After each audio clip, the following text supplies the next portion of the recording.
ശരു, ഞാൻ ഇന്നലെ ഒരു പേടി സ്വപ്നം കണ്ടു. ഒരു വമ്പൻ പല്ലി തിന്നാൻ വരുന്നു. അയ്യോ അമ്മേ, ഉറക്കം വരുന്നില്ല. പല്ല് തിന്നാൻ വരുന്ന സ്വപ്നം കാണുമോന്ന് പേടിയാ. പല്ലിയുടെ സ്വപ്നം കാണല്ലേ എന്ന് കാട്ടുമുത്തപ്പനോട് പ്രാർത്ഥിച്ചാൽ മതി. കാട്ടുമുത്തപ്പ, പല്ലിയുടെ സ്വപ്നം കാണല്ലേ. ഹാ, ഇനി ഉറങ്ങിക്കോ. വമ്പൻ ഈച്ച തിന്നാൻ വരുന്ന സ്വപ്നം കണ്ടാലോ? അതും പ്രാർത്ഥിച്ചിട്ട് വേഗം ഉറങ്ങ്. ഈച്ച സ്വപ്നം കാണല്ലേ. ശരി, ഇനി ഉറങ്ങ്, വൈകി. ഇനിയും പേടിയുണ്ട്. കാട്ടുമുത്തപ്പ, വമ്പൻ പുഴുവിന്റെ സ്വപ്നം കാണല്ലേ.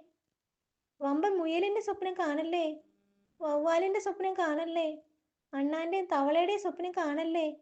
കൊതുകിന്റെയും പാറ്റയുടെയും പാമ്പിന്റെയും എലിയുടെയും കഴുതയുടെയും സ്വപ്നം കാണല്ലേ.